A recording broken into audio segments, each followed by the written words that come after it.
what they putting on TV. I'm not going to keep my mind on what they writing on the books. I'm not keeping my mind on what you saying, what y'all talk about doing your gathering. I keep my mind on what the word says, and I walk around in total peace. And you look at me and say, how in the world he's still around? Why he ain't quit yet? Why he ain't had a heart attack yet? Because my soul is attached to the word. My mind is attached to the word, and I get peace out of my spirit that helps me to overcome everything that needs to overcome. Glory to God, it helps me.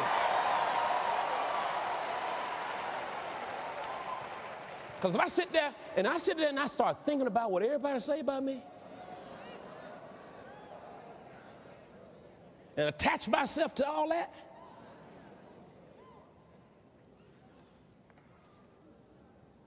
don't rent space in your mind to somebody.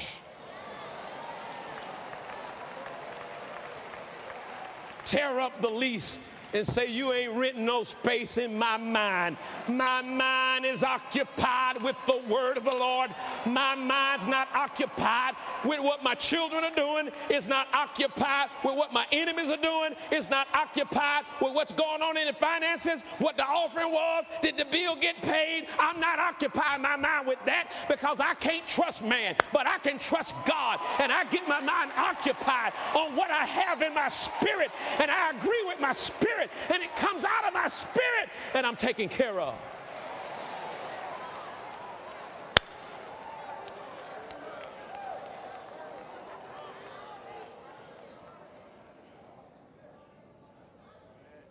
Taken care of.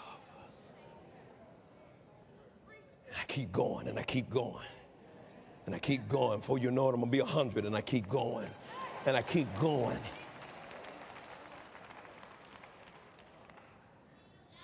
Mind. Who has rented space in your mind? Who living in your mind right now?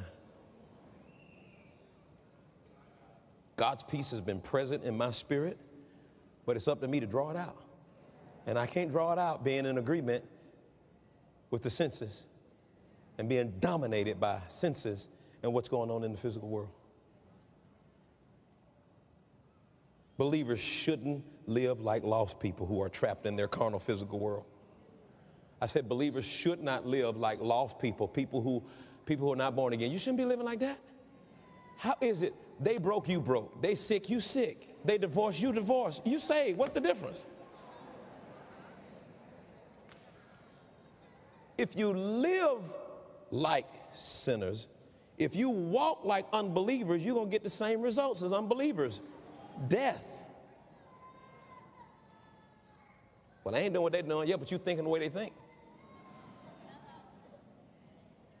Look at Ephesians 4:17.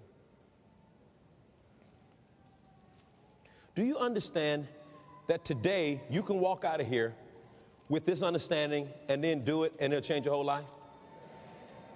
All right, but now understand now, it's kind of like losing weight. You can lose weight, everybody can lose weight, but it's going to require a commitment and it's going to require discipline. Do you know the kind of discipline it takes to make your mind not agree with something that your body sees?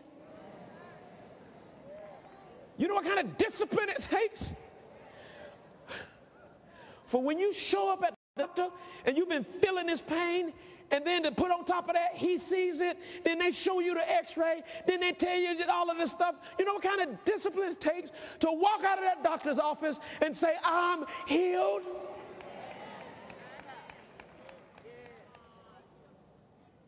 And the whole time you're feeling it, and the whole time you saw the x-ray, and the whole time you remember his report, and you walk out of there and you have the audacity to agree with the word that you can't see, and do you know what it feels like? Do you know what it's like when you've been praying for your children and you've been believing for your kids and then they do something stupid? And instead of you open your mouth up and say, you stupid, you open your mouth up and say, great is the peace of my children.